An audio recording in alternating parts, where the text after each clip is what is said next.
이 고전시가의 엮구는 표현을 좀 볼게요.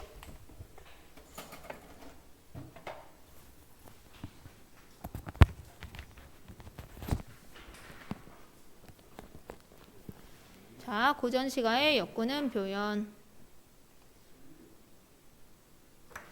이건 이제 우리가 신유형이라고 하는데 사실 신유형이라기보다는 이제 복합 지문이라고 보시면 되고요. 그게 어려운 얘기는 아니야. 보통 이렇게 엮여서 나오는 지문들이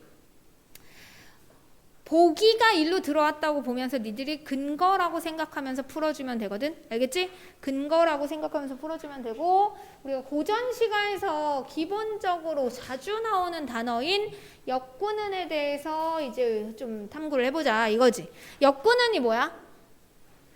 엮구는 뭐야? 역시 임금의 은혜다. 그럼 역시 임금의 은혜다 라는 뜻이 누구에 대한 충성심이냐? 당연히 임금에 대한 충성심이겠지, 그치?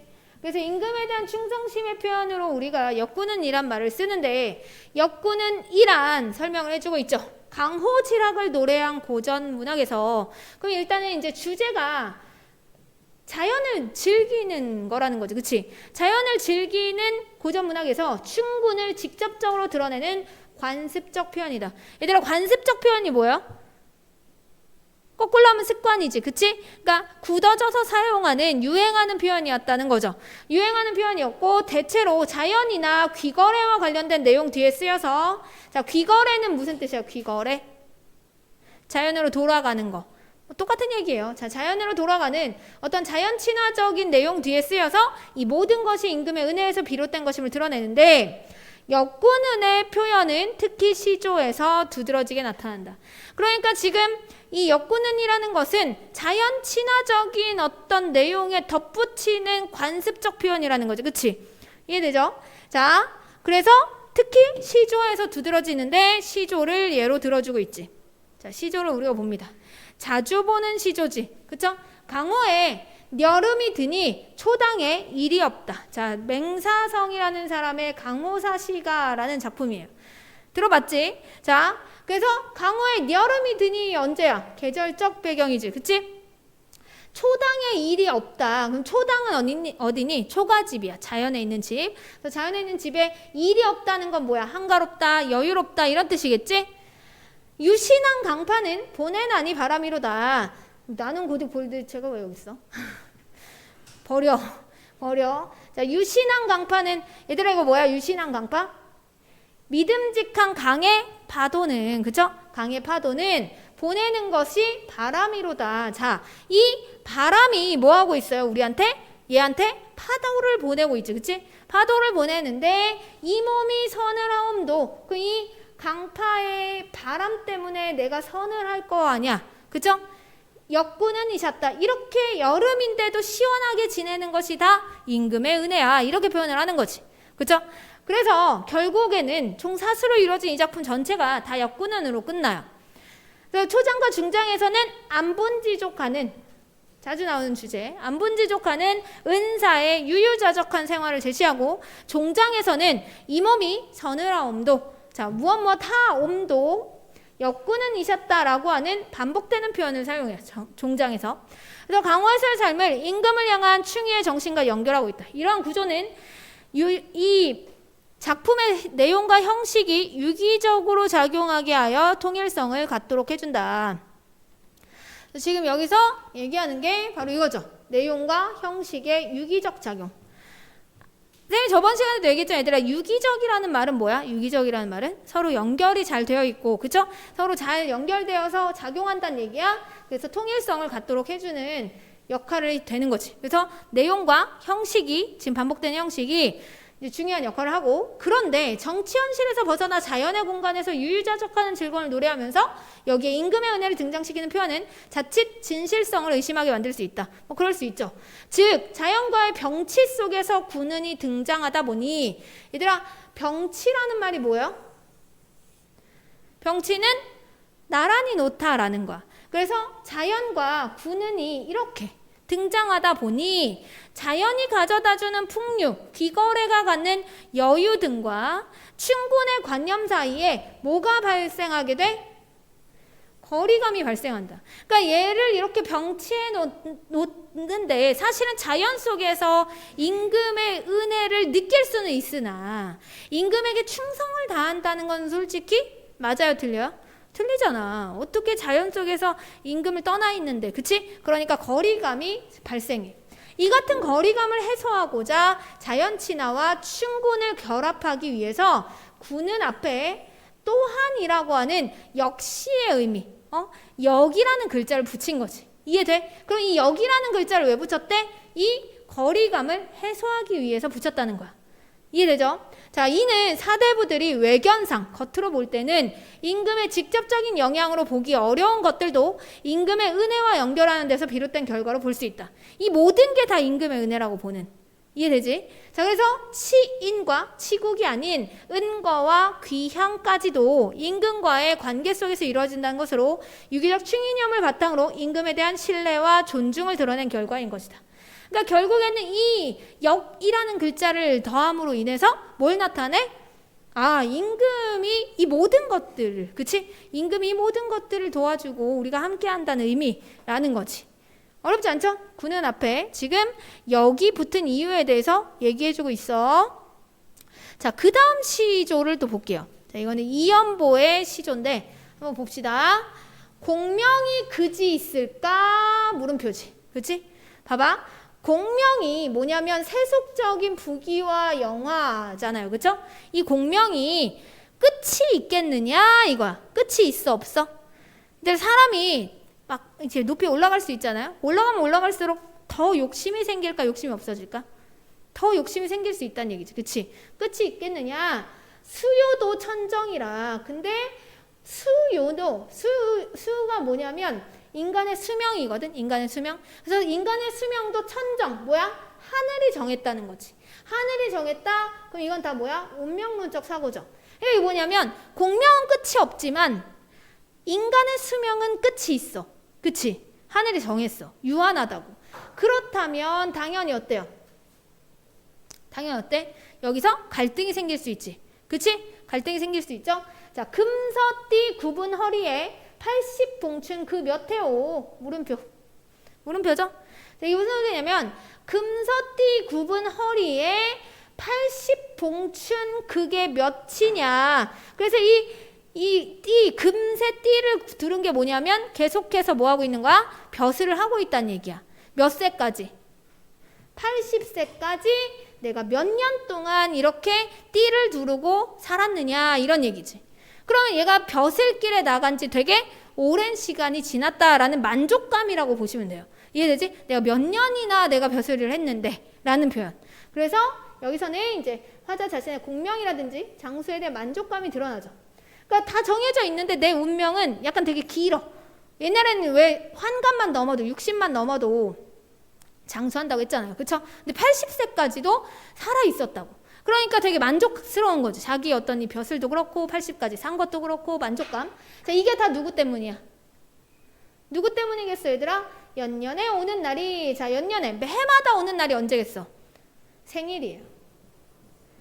그러니까 지금 이 이연보라는 시인이 80세 생일날 요 시를 지은 것이. 그래서 맨날 오는 생일마다 이것이 다 누구 때문이야? 임금의 은혜다. 그래서 이 자기가 장수하는 것을 임금의 은혜와 연결짓고 있는 거지. 모든 것이 임금의 은혜니까, 그치? 장수하는 걸 임금의 은혜와 연결짓고 있는 거죠. 여기도 이제 해설을 좀 보면 이연보가 귀향한 지 10년 만인 87세의 생일날 읊은 작품으로 생일가로 불립니다. 그래서 80세가 넘게 사는 동안 맞이한 여러 해의 봄을 모두 임금의 은혜로 돌리고 있고, 초장에서 수면 하늘이 정한 것이라 나타내고 있으면서도 노년을 맞이하는 봄조차 모두 임금의 은혜에서 비롯된 것이다. 그렇다면 운명과 그치? 임금의 은혜가 거의 동일선상에 또 있는 거야.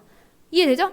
그리고 나의 중장에 언급된 고위 관원이 공부에게 두르는 띠, 금서띠. 그치? 아까도 이 금서띠가 뭐라고 했지? 공명의 상징이라고 했지. 그치? 그래서 이 보람으로 임금의 은혜와 직접적인 인과관계가 있지만 화자의 장수와 임금은 직접적인 인과관계를 형성하지 않는다.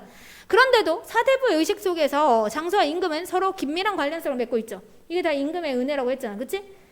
자, 즉 정계를 떠나 귀향한 후 지난 삶에 대한 만족감을 가지고 편안하게 살아가면서 장수하는 근원을 임금의 은혜라고 보는 인식이 언어 표현으로 나타난 것이 바로 역군은이라 할 수 있다.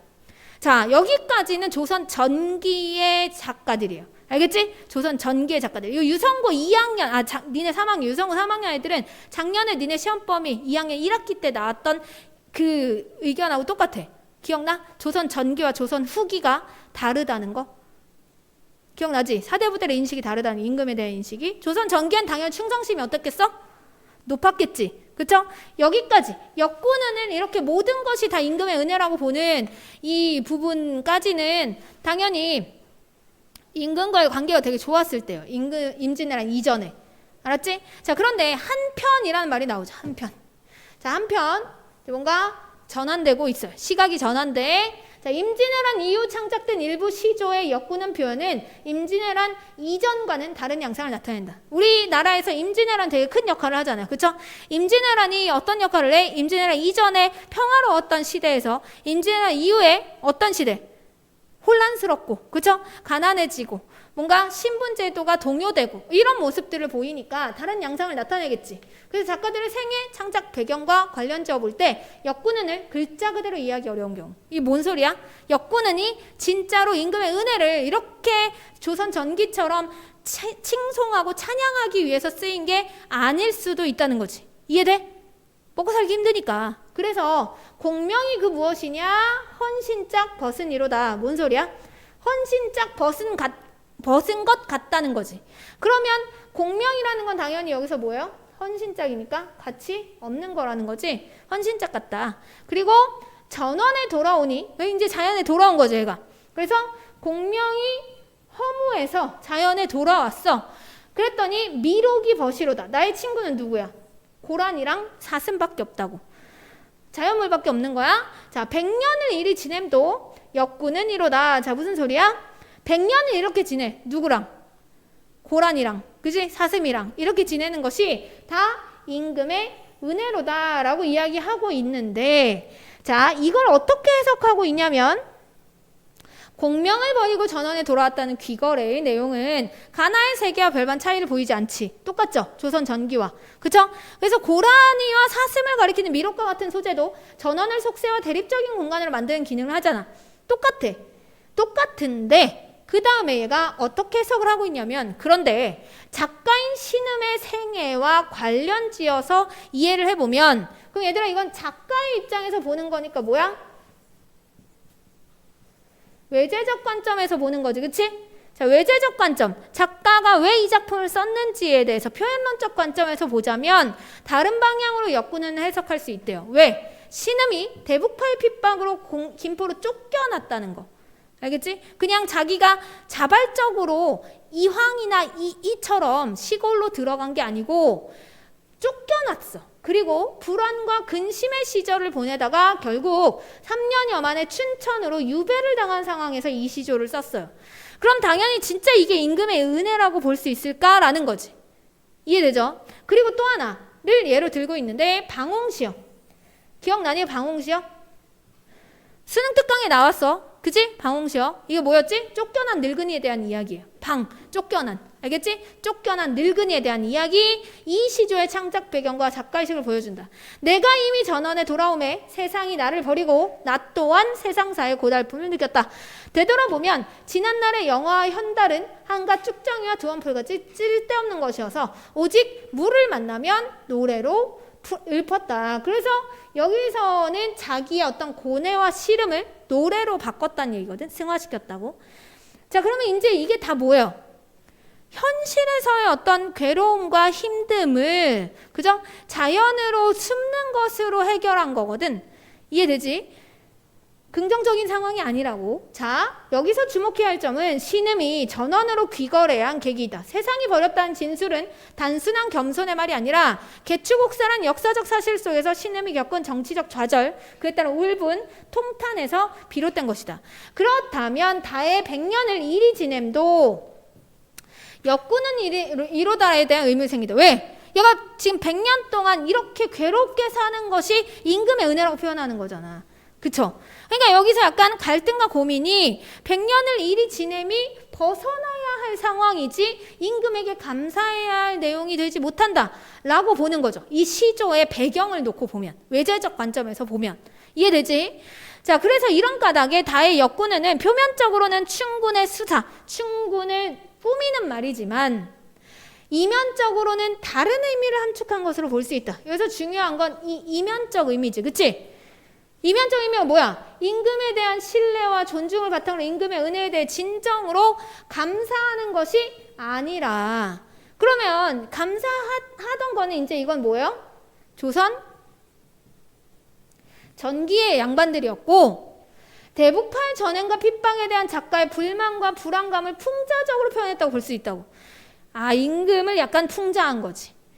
이해돼요? 이런 시대를 약간 풍자한 거지. 그래서 이 같은 관점에서 다는 당쟁을 거치며 변화한 사대부의 가치관을 담은 작품을 이해할 수 있다. 어떻게? 이렇게 이면적이고 풍자적 표현을 썼다는 거지. 이 역군인이라는 말을 반어적으로 썼다고 보는 거야. 이해돼요? 이해되지? 반어적으로 썼다. 진짜 은혜에 감사할 리가 없다. 이렇게 파악을 할 수 있죠. 자, 그 다음을 보면 아이야 죽조반다오 남녀의 일만 해라. 자, 아침으로 먹는 죽이에요. 그래서 죽조반을 좀 다오 남녀의 일만 해라. 이게 무슨 뜻이냐면 남녀의 일이 많구나 라는 뜻이에요. 알겠지? 일이 많구나. 자, 일이 많다. 할 일이 많으니까 빨리 밥을 먹고 나가야겠지. 그치? 자, 서투른 따부랄 눌마저 잡으려뇨. 자, 이게 무슨 소리냐면 이 따부는 농기구야, 농기구. 그래서 서투른 따부를 누구와 맞춰서 잡겠느냐 이거거든. 그럼 이거는 지금 뭐 하는 거야? 직접 농사를 짓는 상황. 누구와 맞춰서 내가 농기구를 잡을까? 이런 거니까 직접 농사를 지금 시작하는 거지. 두어라 성세군경도 역군은 이신이라. 자, 성세군경이 무슨 뜻일까? 그냥 니들이 읽히는 것만 가지고 읽어봐. 성세군경도 역군은 인이라. 긍정이겠어, 부정이겠어? 일단 성세군경이 부정이겠지. 부정이겠지. 이게 뭐냐면 성스러운 세상에 이 경이 농사거든. 농사를 짓는 것. 성스러운 세상에 농사를 짓는 것도 역군은 임금의 은혜단데, 지금 여기서 성세라는 말에서 우리가 볼 수 있는 건 뭐냐? 뭘 것 같아? 이 성세에서 볼 수 있는 거? 얘가 세속적 삶을 살았던 인간, 양반이었다는 거야. 근데 이 양반이 농사를 짓는 것, 이런 뜻이지, 그치? 이해돼? 그 양반이 농사를 짓는 것이 임금의 은혜라는 거야. 근데 옛날 사람 생각해봐. 조선시대에 양반이 농사를 짓는 것이 자연스러워? 자연스럽지 않지. 그러니까 그렇게 몰락해버린 자신의 어떤 삶에 대한 한탄이라고 볼 수 있겠죠. 이것도 표면적 의미로 해석하기보다는 이면적 의미로 보는 게 맞겠지. 이해돼? 윗글과 연관지어 보면. 자, 그래서 이것도 마찬가지. 작품 속에서 직접 농사 짓는 생활을 노래하고 있는데, 호야곡은 조존성이 개축옥사 직후에 지은 것으로 인륜이 무너지는 사건이 발생한 후에 전원 생활을 하며 대안적 삶을 살 때 창작한 것이다. 그래서 얘가 전원 생활을 하면서 농사를 지었다고.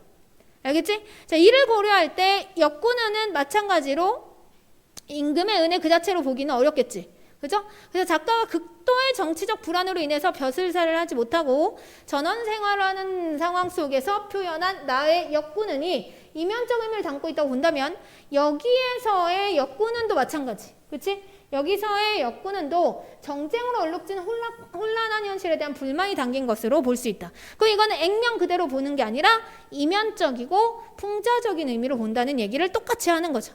그래서 여러 가지 시조를 지금 예를 들어서 조선 전기의 역군은과 조선 후기의 역군은의 의미의 차이를 알려주고 있는 거. 이해되지? 이 글을 우리가 나눠볼 수 있겠죠. 그렇죠? 자, 이 정도로 읽고 이제 문제를 풀어보면 좀 이해가 쉽겠지. 자, 한번 보세요. 지금 강호사시사 나왔고, 그지? 자, 그 다음 생일가 나왔어. 생일가. 80세 생일에 느끼는 만족감. 기억나지? 여기까지가 이제 조선 전기의 작품이었고, 그 다음 이제 방홍시요. 이거 수능 특강에 나왔던 작품이야. 쫓겨난 거. 자, 그 다음 호화국도 마찬가지지. 어쩔 수 없이 농사를 지으면서 느끼는 불만이었지. 그죠? 자, 그래서 여기서 확인할 수 있는 역군의 의미를 정리해보면 임진왜란 이전과 임진왜란 이후로 나눠볼 수 있다고. 구조화할 수 있겠지? 그지? 되게 간단한 구조예요. 자, 그 다음에 현대어분석 그냥 넘어가고 문제 있지? 얘들아, 문제 또 풀어보자. 풀어봅시다.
볼까요?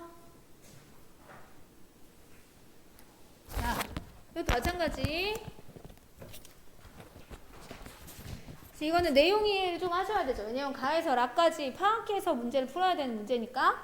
자, 지금 가에서 라까지 이해하면 적절하지 않은 건데, 이제 우리가 좀 내용을 이해하고 봤어도 약간 중요한 것을 까먹으면 틀리는 문제가 돼요. 몇 번 이게? 적절하지 않은 거. 동현아 몇 번?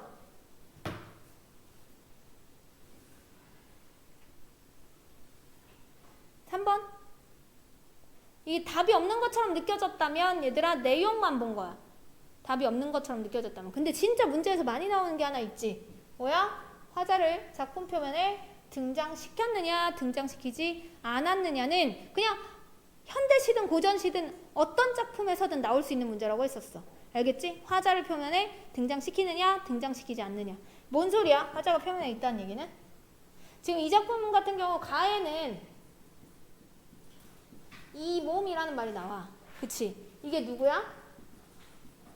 1인칭이니까 화자지. 그치? 자, 얘는 표면에 드러났다고 볼 수 있죠? 그런데 나에는 지금 표면에 드러난 화자가 있어요? 없어요?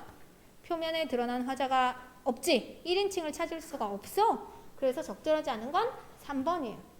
나머지는 다 적절하지. 그러다 보니 이런 문제가 나왔을 때 니들 기본적으로 시나 현대시나 고전시를 푸는 개념을 가지고 있지 않다면 답이 없는 것처럼 보일 수 있는 또는 되게 헷갈리는 문제가 될 수 있어. 그런데 사실 기본은 여기에 있었던 거지. 근데 이거는 진짜 기본이야. 아까 선생님이 고향하면서도 얘기했었죠. 고향하면서도 얘기했는데 봐봐. 화자가 표면에 있느냐 표면에 있지 않느냐. 알았지? 서술자가 작품 안에 있느냐 작품 밖에 있느냐는 필수적으로 확인해야 돼. 우리 문학에서. 알겠지? 필수적으로. 요거 놓치면 한 문제 또 날아가는 거야. 이해돼? 이건 그냥 기본이야. 봐봐. EBS 수능 완성에서도 우리한테 얘기해주고 있는 거야. 알겠지? 기본이에요. 기본. 자, 그 다음 2번. 자, 가에 대한 설명으로 적절하지 않은 것은인데 이것도 기본이지. 그치? 감각의 전이가 뭐예요? 감각의 전이가 뭐지? 공감각적 표현이야. 공감각적 심상이 뭔지 모르는 사람 없죠? 감각이 다른 감각으로 전이돼야 돼. 시각의 촉각화 뭐 이렇게. 그치? 근데 당연히 여기는 감각의 전이가 있어 없어? 없지. 4번. 쉽게 풀 수 있는 문제가 되죠. 자, 여기서 멈칫멈칫 할 필요가 있어 없어? 없어요. 멈칫멈칫 하면 안 돼. 자, 그 다음 3번. 자, 창작 배경을 고려하여 기억과 니은을 비교한 내용으로 가장 적절한 것은 여기서 기억은 얘들아 뭐였지? 되게 만족감이 막 느껴졌죠. 그쵸? 만족감. 80세까지 내가 이렇게 벼슬을 하면서 열심히 사는 것에 대해서 진짜 임금의 은혜라고 생각했던 이면적 의미가 있어 없어? 없는 작품이었고 니은은 이면적 의미가 있었어. 그쵸? 허무해. 허무하다고. 자, 당연히 답은 4번이 되겠죠. 이것도 거침없이 풀 수 있는 문제지. 그지? 제대로 해석했다면 거침없이 풀었어야 돼요. 자, 그 다음 4번. 윗글과 보기를 참고해서 가에서 라를 감상한 내용으로 적절하지 않은 건. 지금 방금 우리가 해석했던 게 여기 지금 잘 써있는 거고 내가 따로 해석할 필요 없죠. 똑같은 얘기니까. 그치? 자, 그렇다면 적절하지 않은 건 몇 번일까? 이건 해석, 고전시가에서 해석을 못하면 이런 일이 생긴다는 거. 그치? 근데 만약에 고전시가에서 해석만 잘해도 이런 문제는 또 그냥 먹고 들어간다는 거. 자, 그럼 당연히 답은 2번이겠죠. 그쵸? 자, 수요도 천정이라 이게 뭐라고 했었지? 운명, 운적 가치관이었어. 그쵸? 왜냐면 수명, 인간의 수명이 하늘의 정하신 바다라는 거니까. 그치? 수명은 하늘이 정한 거야 라고 얘기한 거니까 군신의 수직적 관계랑은 지금 관련이 없죠. 그죠? 관련 없는 얘기야. 이거는 당연히 뭐야? 고전시가의 해석. 자, 점점 낯선 작품이 나올 때마다 우리가 해석에 좀 어려움을 겪을 수 있는데 당연히 수능 특강과 수능 완성과 파이널에 나오는 작품들 고전시가는 다 해석이 가능해야 돼. 알았지? 낯선 작품들이 지금 계속 나오잖아요. 근데 작년 수능 특강 니네 봤었고, 그쵸? 올해 수능 특강도 봤고, 올해 수능 완성도 보고, 이제 파이널까지 보면 나올 만한 작품 웬만큼 다 보는 거야. 그리고 기출문제 3개년도 지금 풀고 있잖아. 그치? 그러니까 나올 만한 문제들은 우리가 다 작품들은 보는 거기 때문에 니들이 한 작품 한 작품 고전 시간은 진짜 현대어풀이도 좀 중심적으로 좀 봐줘야 돼. 다음에 이런 말이 나오면 꼭 알아들을 수 있게. 이해되니? 어렵지 않지? 자, 그 다음에 요거 이제 문제 2개 다 풀어오면 되고 이번 주에 목요일까지 고양하고 요거 많지 않아? 그치? 요거 2개 풀어오면 되고 그 다음 목요일 날 올 때 상상력도 하루에 2일치씩 3일치씩 막 이렇게 풀어줘야 돼. 그리고 간쓸게 이제 시즌 5가 오늘부터 시작. 이 구모 대비야, 구모 대비. 알았지? 그래서 구모 대비라서 일주일에 모의고사 하나씩 간쓸게 하나씩 나와요. 알겠지? 그러니까 약간 얘들아 지금 진짜 정시 준비하는 또는 이제 재수하는 애들, 삼수하는 애들은 지금부터 약간 문제 먹는 아마처럼 문제를 풀어줘야 되거든. 아주 날이 선 어떤 칼이 되는 것처럼 날선 칼이 돼야 돼. 그러니까 우리 동현이는 이제 이번 주에 시험이니까, 그치? 동현이는 지금은 그냥 네가 뭐 이감도 다 풀고 막 다 풀어. 그냥 다 풀어서 약간 지문을 보는 눈을 많이 이렇게 날카롭게 만들어줘야 돼. 연습을. 그리고 얘들아 지금 이제 아까 누가 질문했는데 봐봐. 우리가 실제로 수능을 보게 되면 한 번에 비문학 4지문을 풀어야 돼요. 그쵸? 알지? 한 타임 우리 수능에 지문이 4지문 정도 나오니까 4지문을 한 번에 푸는 연습하는 것도 되게 의미가 있어. 알겠지? 근데 우리가 상상력이 이제 한 3지문 정도 돼 있잖아요. 그러니까 3지문을 한 방에 풀어버리는 거지. 그 3지문 한 방에 푸는데 한 40분 정도 잡고 풀면 되겠지. 그치? 이해되니? 그래서 지금 방학 때가 제일 시간이 많을 때이기 때문에 쌤은 니들의 상상력을 방학 때 좀 끝내야 된다. 이런 생각이 있거든? 알았지? 되게 좋아요. 기출을 그렇게 푼다는 것도 되게 좋지만 상상력이 이제 연습하기가 좀 좋게 되어 있는 게 쌤 얘기했지? 수능하고 그 뒤에 연계 문제들이 있기 때문에 수능하고 연계 문제를 같이 본다는 또 의의가 있어. 그래서 어쨌든 좋은 양질의 문제를 계속 푸는 거는 의미가 있으니까 그렇게 푸시면 되고 지금 풀 게 점점 많아지고 있으나 밀리지만 않았으면 좋겠어. 알았지? 화이팅 해서 풀어주시면 좋겠습니다. 여기까지.